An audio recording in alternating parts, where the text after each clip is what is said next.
Nous bénissons le nom du Seigneur pour votre vie. Ici, c'est la congrégation des jeunes adultes, les jeunes cadres, les futurs leaders, les futurs ministres, les futurs présidents. Amen. Les futurs directeurs généraux. Lève la main, dis, ça me concerne. Amen. Hallelujah. Alors, pour ceux qui étaient là la semaine passée, nous avons vu comment les grands cassent la coquille, n'est-ce pas? Et comment il sort. Parce que le monde l'attendait. Dis à ton frère, casse ta coquille. Parce que le monde t'attend. Amen. Seigneur, merci pour ce moment que tu bénis. Il est l'heure d'écouter ta parole. Sans toi, nous ne pouvons rien faire. Nous comptons sur toi, Seigneur. Inspire-nous, Seigneur. Dirige-nous. Oriente nos pas. Positionne-nous, Seigneur, et repositionne-nous vers là-haut. In Jesus' name. Somebody say Amen. Nous avons appris dans la leçon précédente qu'un négron prend presque 2 longues journées de travail pour éclore, pour casser sa coquille. Et lorsqu'il y parvient enfin, il est épuisé, faible. Alors quand il est faible, il dort bien. Et alors qu'il dort, ses plumes sèchent. Ce que l'Africain doit comprendre est que on ne se repose pas parce qu'il est l'heure de dormir. On ne se repose pas parce qu'il est l'heure de repos. On ne dort pas parce qu'il fait nuit. On se repose parce qu'on a travaillé. Dis-moi Amen. On se repose parce qu'on a travaillé. Ici en Afrique, nous avons des gens qui ne font rien et après ils se reposent. Mais tu te reposes de quoi? Écoute ce que la Bible dit. La Bible dit en Ecclésiaste chapitre 5, le verset 12. Ecclésiaste 5, le verset 12. Le sommeil du travailleur est doux. Le sommeil du travailleur est doux. Est-ce qu'on peut lire ensemble? Alors, si nous voyons les grands, après 2 longues journées de travail, ils méritent un bon repos. Et c'est durant ce moment de repos que ses plumes sèchent. Mais après son sommeil, après ce repos, il a encore un autre défi. Sinon, il a plusieurs défis à relever. La vie, c'est une vie de défis. La vie royale, c'est une vie de défis. Notre thème ce soir, c'est faire un saut dans l'inconnu. Fais un saut dans l'inconnu. Dis à ton frère, fais un saut dans l'inconnu. Vous voyez, il ne suffit pas de rester croîté dans un endroit. Il ne suffit pas de rester longtemps dans une zone de confort. Mais à un moment donné, la vie royale, c'est braver l'inconnu. La vie royale, c'est de se lancer vers l'inconnu. Après que les grands nous sautent, comme je vous ai dit, nous allons étudier sur la vie de l'aigle. Alors on a commencé, l'aigle étant dans sa coquille, l'aigle qui casse la coquille, maintenant l'aigle est sorti. Et avant que les grands ne sortent de sa coquille, son nid était déjà préparé. Ce nid est constitué de feuilles et d'herbes, soutenu par des branchages. Sous ces branches qui soutiennent le nid se trouvent des pierres très aiguisées et des épines. Mais pour rendre le nid très confortable, l'aigle mère va couvrir ces pierres aiguisées et ces épines de laine et de plumes. Et grâce à ces laines et à ces plumes, les grands ne sent ni le tranchant des pierres aiguisées, ni le piquant des épines. Alors les plumes et les laines servent comme son petit matelas. Et il se couche dessus. Mais si on enlève ce matelas, ou ce drap, si vous voulez, il y a des pierres très tranchantes et il y a des épines qui sont là pour un but, ce que nous allons voir plus tard. Pour comprendre la vie de l'aigle, nous allons voir 4 étapes. 4 étapes de la vie de l'aigle. La première étape, c'est ce que j'appelle l'étape du sautillage.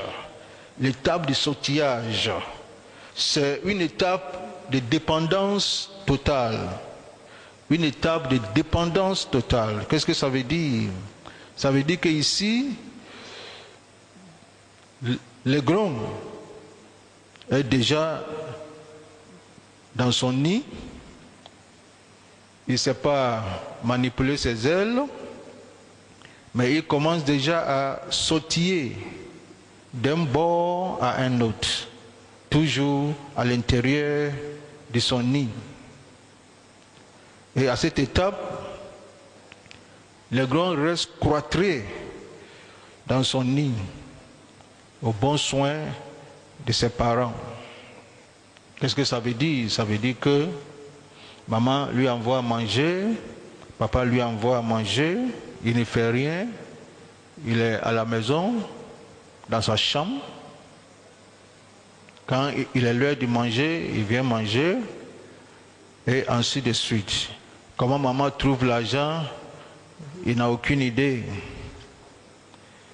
Et comme il ne peut pas sortir de son nid, les parents lui fournissent la nourriture. C'est une étape de dépendance totale. Il sort de la coquille et il rentre dans son nid. Il ne participe à aucune charge de la maison. Est-ce que je parle à quelqu'un? Il ne participe à aucune charge à la maison. Il peut ouvrir le robinet et ça court, ce n'est pas son problème. Parce que dans tous les cas, ce n'est pas lui qui paye. La lumière est là, 24 heures sur 24. La vie est plus confortable et plus agréable à cette première étape. Qui a une fois été là-bas? Qui est toujours là-bas? Normalement, si tu es toujours là-bas, ce culte n'est pas fait pour toi. Tu peux venir le vendredi au culte de la jeunesse. Dis-moi Amen. Parce que ici, c'est pour les jeunes adultes, les jeunes cadres. Ce n'est pas pour ceux qui sont toujours dans leur nid ou bien dans le nid de leurs parents. Ceux qui sont au bon soin de leurs parents, à l'assistance sociale. Non? Est-ce qu'on se communique? J'ai parlé avec quelqu'un et je lui disais, si c'est moi qui étais son oncle, j'allais le chasser de la maison. Il a 2 masters. 2 masters très intelligents. Il a déposé des dossiers partout et il attend le retour. Au même moment, à la maison, son oncle a 3 enfants de classes et tranches d'âge différentes. Et ces 3 enfants ont 2 répétiteurs qui viennent à la maison pour enseigner les enfants de son oncle. Il est plus diplômé que les répétiteurs. Les répétiteurs prennent, les 2 prennent 130 000 par mois, ensemble les 2. L'autre prend plus, l'autre prend moins. Et je lui disais, si moi j'étais à ta place, toi tu ne fais rien, tu es à la maison, tu as 2 masters, et tu ne fais rien, tu es à la maison. Dis à ton oncle, je vais enseigner les enfants. Moi, je ne vais pas le faire 2 fois par semaine. Je peux le faire tous les jours, ou bien 5 fois par semaine, sauf le week-end, ou bien 2 jours de repos. Et tu prends les 130 000 par mois. Tu ne vas pas faire ça gratuit, parce que toi, tu vas faire mieux, et tu vas faire tous les jours, pas 2 fois. Et tu prends 130 000. Mais il ne voit pas ça comme ça. Il est dans sa chambre. Quand il est l'heure de manger, il vient manger. Sa chambre est climatisée. Parce que son oncle est un grand cadre. Et je disais à son oncle, l'enfant là, tu es en train de lui faire du mal. Tu penses que tu es en train de l'aider, mais tu es en train de lui faire du mal. L'enfant doit faire un saut dans l'inconnu, Il doit sortir de son nid.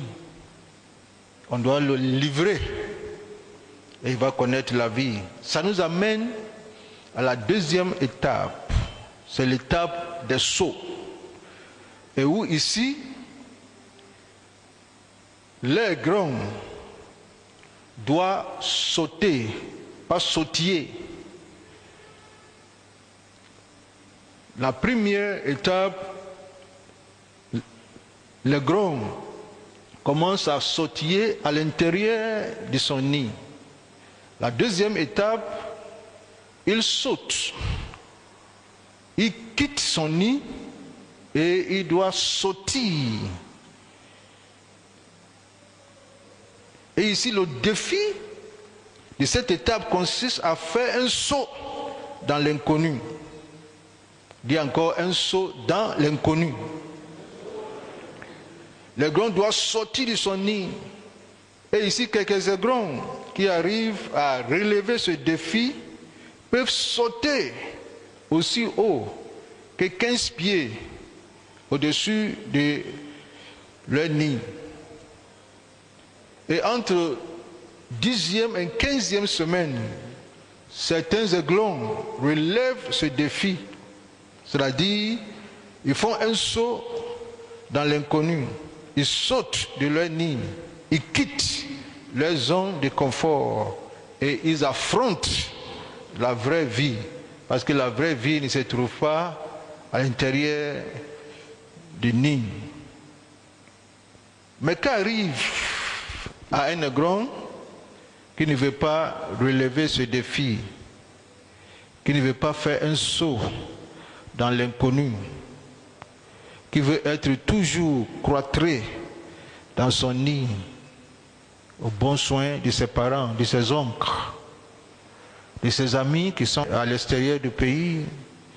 Si l'aiglon décide de ne pas quitter son nid, qu'est-ce qui se passe? Il convient de souligner que cette étape n'est pas une étape de dépendance. Non. C'est une étape d'éveil de conscience. Dis après moi, éveil de conscience. La première étape était étape de dépendance totale. Où les grands, comme l'homme, comme l'enfant, est 100% pris en charge. Tout ce qu'il fait, on se coupe de lui. On se coupe de lui. On le lave, on fait tout. On fait tout. Mais la 2e étape, c'est l'étape de veille de conscience. Où on va amener les grands à prendre conscience qu'il est un roi. Oh, j'attendais Amen. Qu'il est un roi, qu'il n'est pas un simple oiseau. On va l'amener à prendre conscience qu'il est le roi du ciel. Il n'est pas le roi dans le nid. Est-ce qu'on se communique? Que sa place réelle se trouve où? Dans le ciel. mais pas dans le nid. Alors, il faut qu'il y ait une passation. Il faut quitter le nid.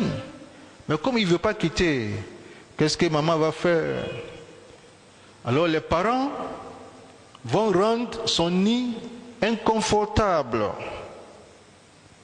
l'obligeant ainsi à sortir et à sauter et à se chercher lui-même.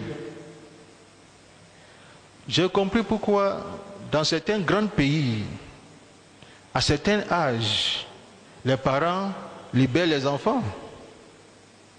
Vous voyez, pas parce que les parents n'ont plus d'argent pour s'occuper de leurs enfants, mais il faut que l'enfant sache que cette étape n'est plus étape de dépendance, mais c'est l'étape de veille de conscience. Alors il faut avoir une volonté de se prendre en charge. Il faut aller toi aussi, tu vas payer des factures et tu vas apprécier ce que les parents font. Tu vas payer ta propre nourriture. Tu vas laver tes assiettes. Dis-moi amen. Tu vas laver tes habits toi-même. Mais si on reste à la maison, les servantes font tout. Laisse-moi vous dire, vous qui sont enfants des riches, le fait que ton papa soit riche n'est pas automatiquement que tu seras riche. Si c'est la servante qui fait tout, la servante sait préparer, tu ne sais pas préparer. Demain, qu'est-ce que tu vas faire? Alors, il faut, dans le contexte royal, il y a la responsabilité. Il y a la responsabilité. On ne jette pas habit, toi, enfant, à la servante. Va laver. Viens nettoyer ma chambre. Mais qu'est-ce que toi, tu fais? Demain, là, qu'est-ce que tu vas faire? Alors si vous ne faites pas attention, dans la génération qui arrive là, les servantes aujourd'hui vont avoir des meilleurs maris que vous. Est-ce qu'on se communique? Parce qu'il va y avoir une génération où les hommes veulent goûter les propres mets de leurs propres femmes. On revient sur l'aigle. Alors le fait que ton papa est riche, ce n'est pas automatique que tu seras riche. Dis-moi amen. Et le fait que ton papa est pauvre ne garantit pas ta pauvreté. La plupart des riches de cette génération sont des riches des premières générations. Ça veut dire que leur papa était pauvre. Est-ce qu'on se communique? C'est très important. C'est la raison pour laquelle l'aiglon est formé par l'aigle mère, l'aigle père. L'aigle mère va rendre son nid inconfortable, l'obligeant ainsi à faire un saut dans l'inconnu. Les parents vont à cet effet retirer les nerfs et les plumes qui couvraient les pierres aiguisées et les épines.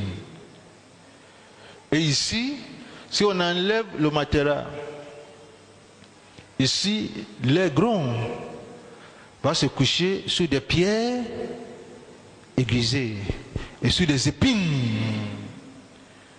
Est-ce que c'est un manque d'amour? Est-ce que c'est un manque d'amour? Non. Parce qu'il faut comprendre les ramifications d'amour. Il y a ce qu'on appelle amour dur. Dis après moi, amour dur. On appelle ça en anglais tough love. Dis après moi, tough love. Alors ce que les grands est en train de faire ici, c'est un amour pas doux, un amour dur. C'est un médicament amer, mais qui est bien pour la santé de l'enfant. On enlève le drap et il y a des épines, des belles épines cachées. Il y a des pierres tranchantes qui piquent l'aigle. Tout ce que maman entend dire, il est l'heure de sauter. Quitte ici, saute. Tu peux le faire. Et parfois, il communique, il ne saisit pas le message. Il ne saisit pas le message. Et parfois même, il sera blessé. Et il va se saigner. Soit parce que maman ou papa veut lui faire du mal. Mais papa entend de lui dire, ce nid-là, la date limite est expirée. Il est l'heure de sauter. Il y a un grand monde devant toi là-bas. C'est un petit monde. Mais il y a un grand monde sans limite. Et ta place réelle, c'est le ciel. Ta limite en tant qu'aiglon, c'est le ciel, c'est pas ici. Écoute, vous voyez, notre système en Afrique, même en dehors de tout, notre système culturel, même la plupart favorise la pauvreté. Tu vas voir quelqu'un, il est là. Jusqu'à là, il vit toujours chez les parents. Vrai ou faux? Il ne sort pas du nid. Il est là. Et il est plus à l'aise même. Ou bien il a fini l'université, mais il vit toujours à la cité universitaire. Est-ce qu'on se communique? Mais tu es grand. Tu es grand. Il travaille même, mais il a toujours sa chambre à la cité. Ça, ce n'est pas esprit de l'aigle.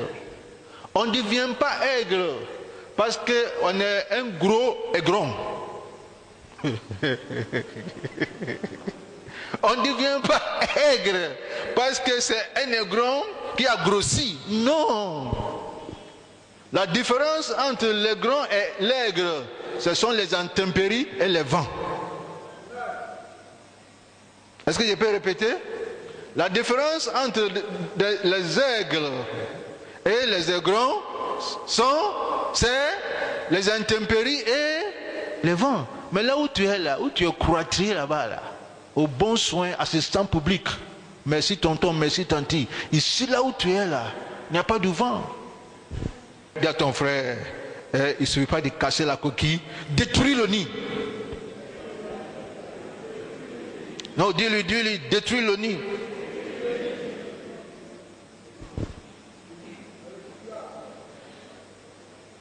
Saute. Vous voyez, les parents lui compliquent la vie.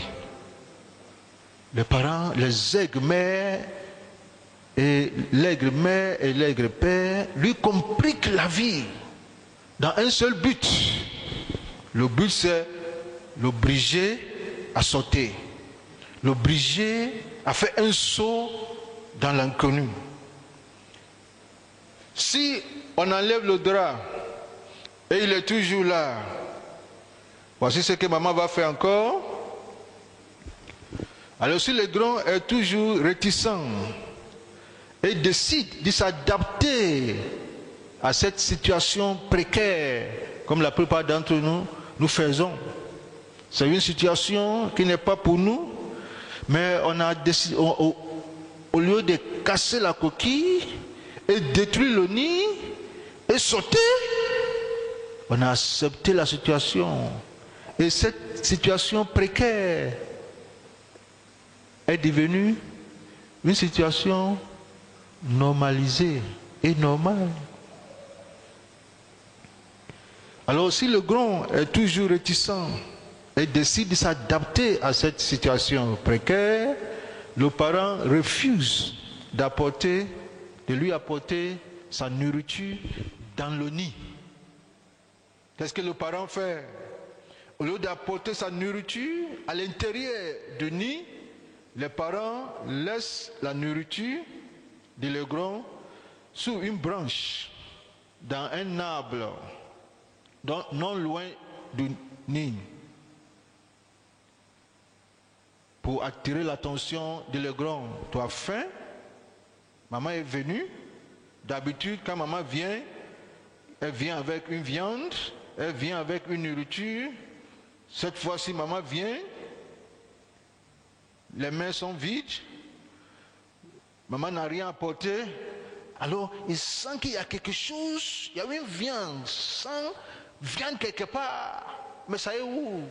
Maman dit, voici. Maman, pourquoi tu n'as pas envoyé ça aujourd'hui? Est-ce que c'est un manque d'amour? C'est ça qu'on appelle tough love. C'est ceux qui ont des parents, qui ont ce tough, qui manifestent ce tough love là, qui vont aller loin. Dis-moi amen.